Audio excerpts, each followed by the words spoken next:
DAV class 5 chapter 12 observing the sky. Sky को जब आप ऑब्जर्व करते हैं तो क्या सब दिखता है, ये सब जानेंगे इस चैप्टर में। तो चैप्टर शुरू करते हैं। It is beautiful clear night, students watches the brilliant display of stars up in the sky. She is fascinated and also curious. She wants to know why some stars appear bright and some stars dim. Are these stars really stationary or moving? In the sky, are there any other celestial bodies that can be seen in the sky besides stars? एक बहुत ही beautiful clear night है जिसमें कि एक student जो है वो आकाश में देख रहा है। आकाश में देखते हुए सोच रहा है कि बहुत सारे स्टार्स उसे देख रहे हैं। वो क्यूरियस है, यानी कि जानना चाहता है कि ये जो स्टार दिख रहे हैं, कुछ स्टार काफ़ी ब्राइट है, कुछ डिम है, यानी कि जिसमें कम लाइट है, कुछ ज़्यादा चमकीला है। ये स्टार स्टेशनरी है यानी कि स्थिर है, या फिर इसमें से कुछ मूव भी करते हैं स्काई में। Are there any other celestial bodies that can be seen in the sky beside star? Star के अलावा जो है, स्टार के साथ साथ स्टार के आसपास और भी कोई सेलेस्टियल बॉडी यानी आकाशीय पिंड है। ठीक है, आकाश में जो भी दिखाई देते हैं ना, स्टार्स, प्लैनेट वगैरह, उसे क्या बोलते हैं? सेलेस्टियल बॉडीज बोलते हैं। Okay, let us also try to find answer to these questions. Sky watching can be a fascinating experience. It is best done at place where there are no bright lights and the atmosphere is clear without clouds and dust. जो sky watching है वो काफ़ी fascinating हो सकता है। ठीक है, काफ़ी उसमें आनंद आता है, एक ऐसा आनंददायक अनुभव हो सकता है। और इसको कब देखा जा सकता है? जबकि लाइट नहीं हो, बहुत ज़्यादा ब्राइट लाइट नहीं हो और क्लियर स्काई हो, यानी कि क्लाउड भी नहीं हो। तब इसको क्या कर सकते हैं? हम आसानी से देख सकते हैं। स्काई में सारे जो हैं सेलेस्टियल बॉडीज़ हैं उसको आसानी से देख सकते हैं। यहाँ पर आप देख रहे हैं कि एक क्लियर स्काई का फोटोग्राफ दिख रहा है जिसमें कि अब स्काई में बहुत सारी स्टार्स देखते हैं, कुछ प्लैनेट्स देखते हैं। तो चलिए आगे चैप्टर में जानते हैं।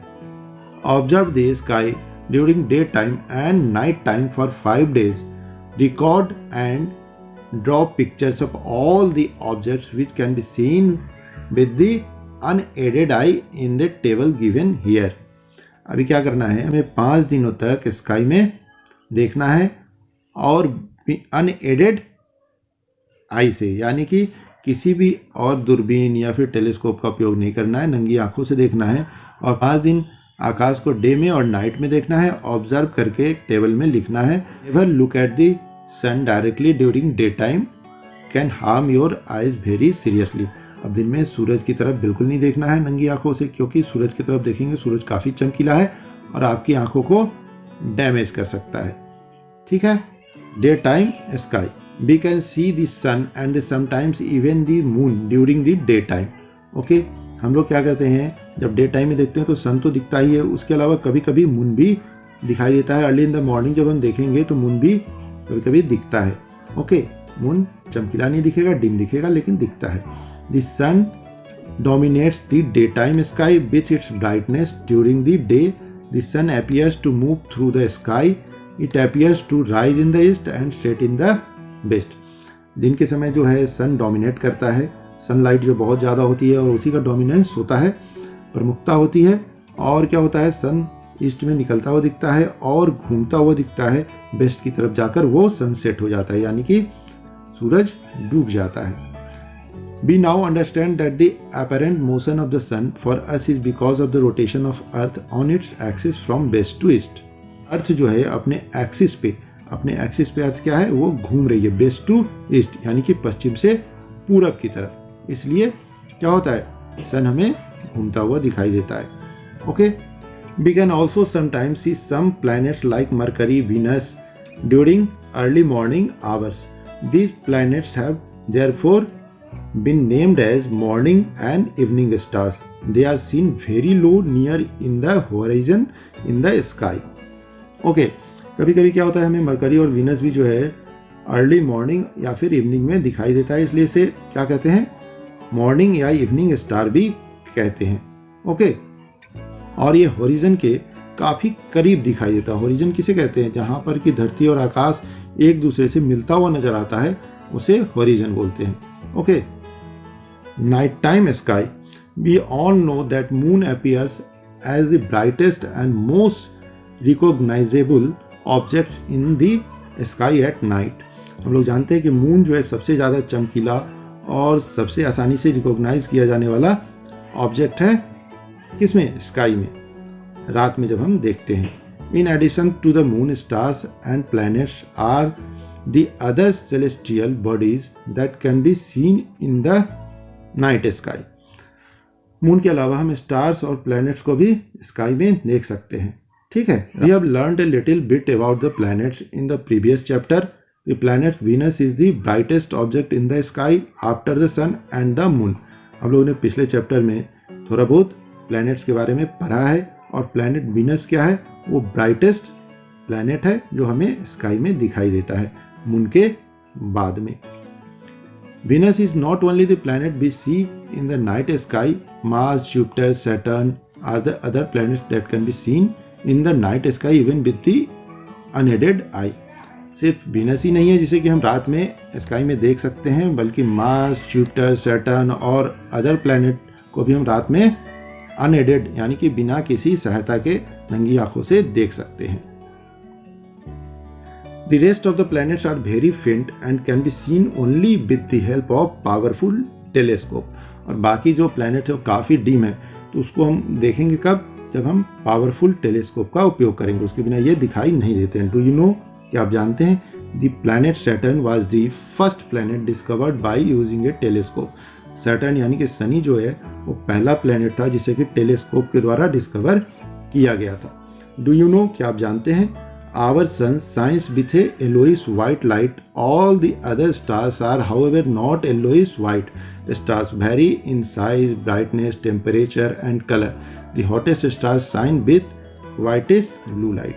आपको पता है कि हमारा सन जो है yellowish white light के साथ चमकता है, जबकि सारे स्टार्स yellowish white light के साथ नहीं चमकते। कुछ स्टार्स जो हैं वो yellowish light के साथ चमकते हैं। उनका जो कलर होता है, टेम्परेचर होता है, उनकी जो दूरी है हमसे, वो सारा कुछ अलग है, इसलिए वो अलग कलर के दिखाई देते हैं। और जो हॉटेस्ट स्टार है वो shine with the whitish blue light, और सबसे जो हॉटेस्ट जो स्टार होता है वो वाइटिश ब्लू लाइट के साथ चमकता है। Stars, we all know that there is very large number of stars in our sky that are use a sphere of very hot gases having light of their own.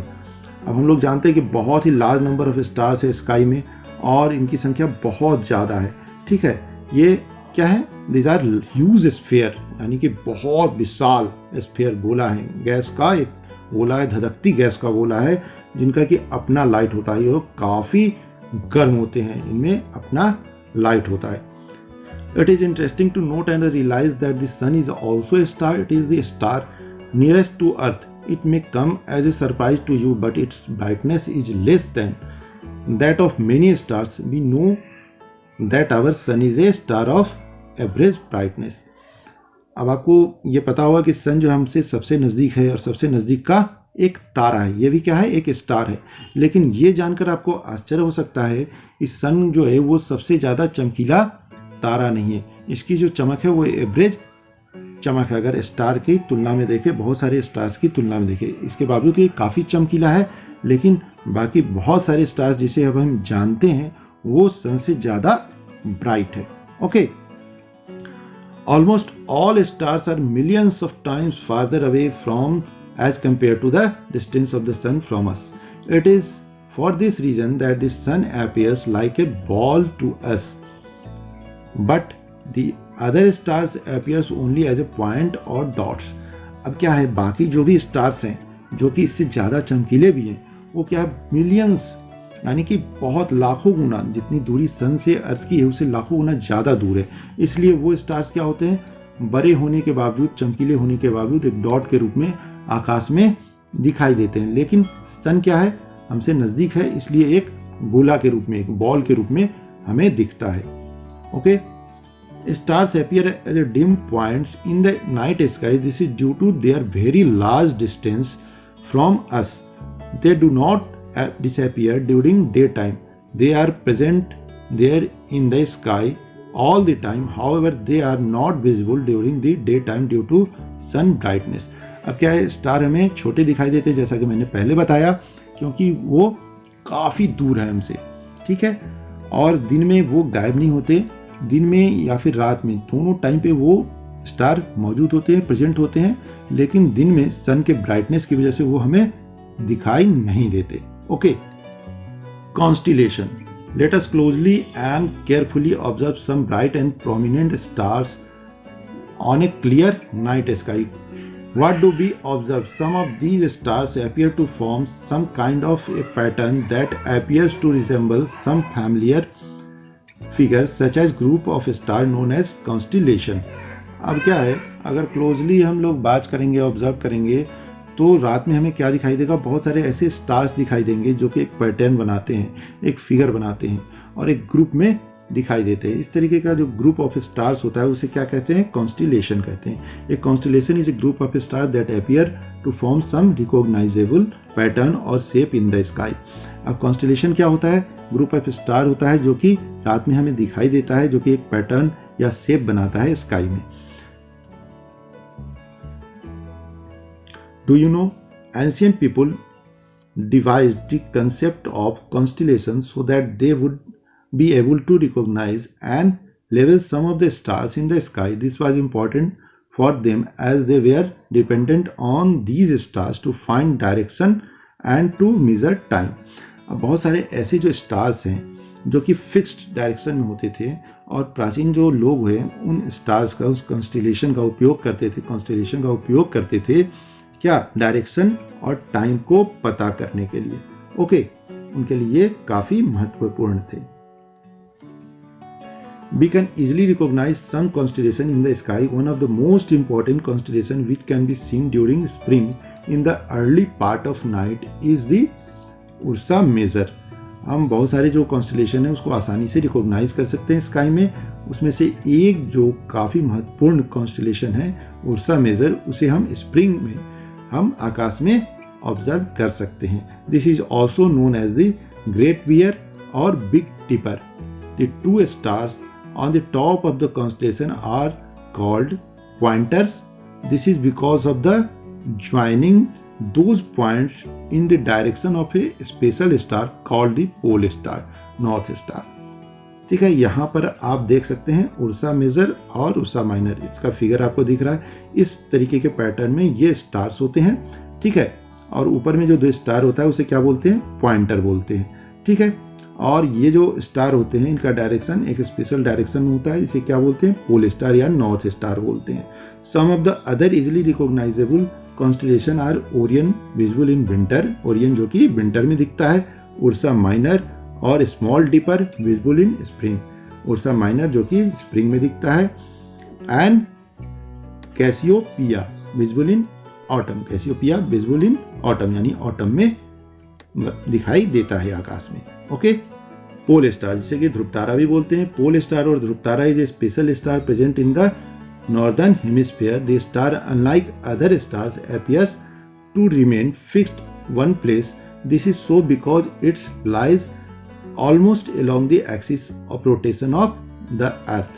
Because of this special feature, this star has been useful to travelers. It defines the north direction. अब एक pole star जिसको ध्रुव तारा बोलते हैं उसका नाम आपने सुना होगा. ये क्या होता है, ये उत्तर दिशा को बताता है और इसका डायरेक्शन कभी चेंज नहीं होता, लगभग हमेशा ये उत्तर दिशा में ही दिखाई देता है. और ऐसा इसलिए होता है कि ये this is so because it's lies along the axis of rotation of the अर्थ.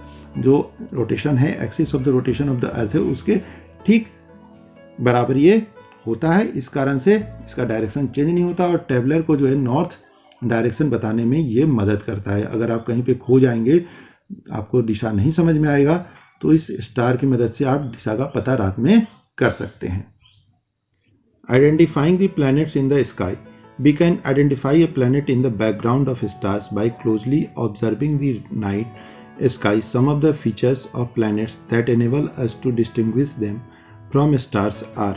हम लोग आकाश में आसानी से प्लैनेट्स को पहचान सकते हैं, ठीक है. स्टार्स के अलावा प्लैनेट्स भी होते हैं आकाश में, उसे हम पहचान सकते हैं और उसको डिस्टिंग्विश यानी कि उन दोनों में अंतर कर सकते हैं। अब उन दोनों में क्या अंतर है वो जानते हैं।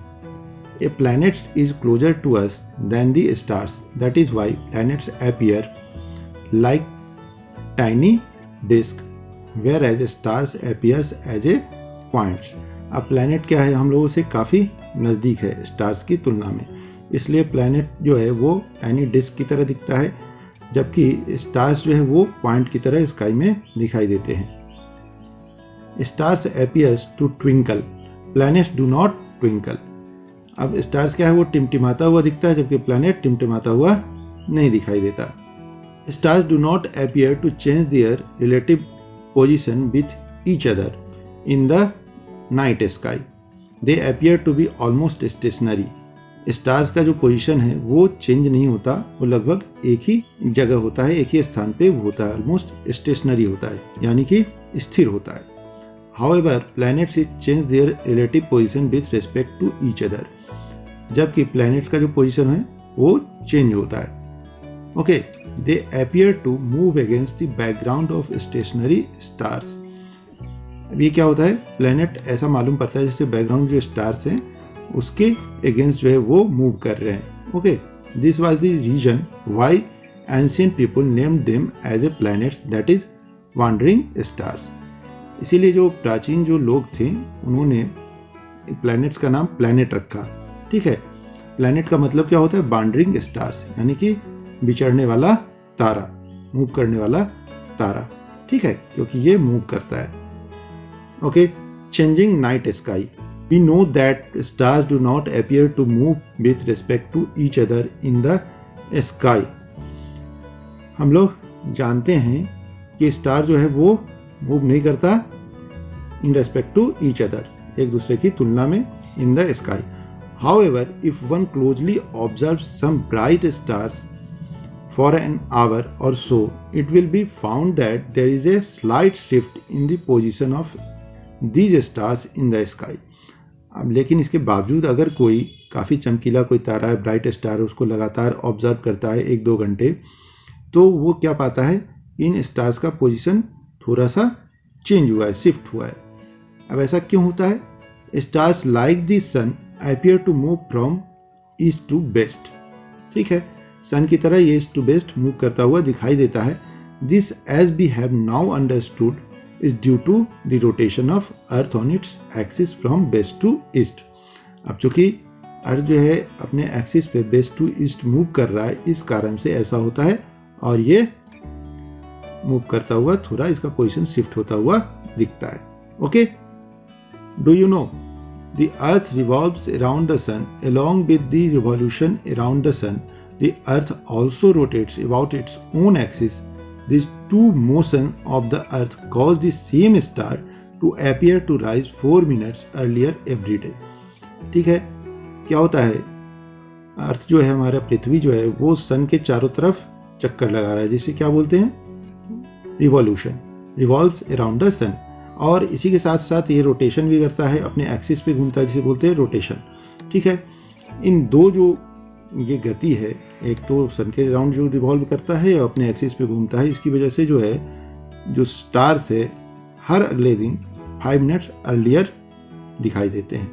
Okay, do you know we see whole different sets of stars in the sky after every 6 months। This is because of the earth revolves around the sun and in 6 months time moves to the other side of the sun. क्या होता है कि आप जो different sets of star देखते हैं हर 6 महीने पे वो चेंज हो जाता है। इसका कारण क्या है कि अर्थ क्या है, सन के चारों तरफ घूम रहा है। अब जो पार्ट जो है सन के चारों तरफ घूमने के कारण स्काई में जो पार्ट आप देख पाते हैं, क्योंकि अलग अलग पार्ट देखते हैं, 6 months में कोई एक पार्ट दिखाई देता है, 6 months में कोई अलग पार्ट दिखाई देता है, जिसकी वजह से डिफरेंट सेट्स ऑफ स्टार्स आपको आकाश में दिखाई देते हैं हर 6 महीने पे। Okay, keywords, constellation। A constellation represents the pattern formed by some stars in the sky। कुछ जो पैटर्न फॉर्म करते हैं डिफरेंट स्टार्स मिलके एक ग्रुप में, उसे क्या बोलते हैं, कॉन्स्टिलेशन बोलते हैं। Okay, pole star, pole star a star that appears to remain stationary। It is approximately aligned with Earth's axis of rotation। Pole star या ध्रुव तारा क्या होता है, नॉर्थ डायरेक्शन में दिखाई देता है और स्टेशनरी होता है, यानी कि इसमें मूवमेंट नहीं होता, ये स्थिर होता है, जिससे कि हम डायरेक्शन का भी पता करते हैं। Star, A self luminous celestial body consisting of very hot gases. Star, star किसे कहते हैं, सेल्फ ल्यूमिनस, ल्यूमिनस मीन्स होता है चमकने वाला, ठीक है, मिसाल गैस का गोला जो कि चमकता है, जिसमें अपनी चमक होती है, काफ़ी हॉट गैस होता है जिसमें, उसे स्टार बोलते हैं। ओके दोस्तों, इसी के साथ आपका ये चैप्टर समाप्त होता है। उम्मीद है वीडियो पसंद आया होगा। अगर वीडियो पसंद आया तो इसे लाइक कीजिए, अपने दोस्तों के साथ शेयर कीजिए, साथ ही साथ आपके अपने चैनल ग्रो किड्स को सब्सक्राइब कीजिए। थैंक यू दोस्तों।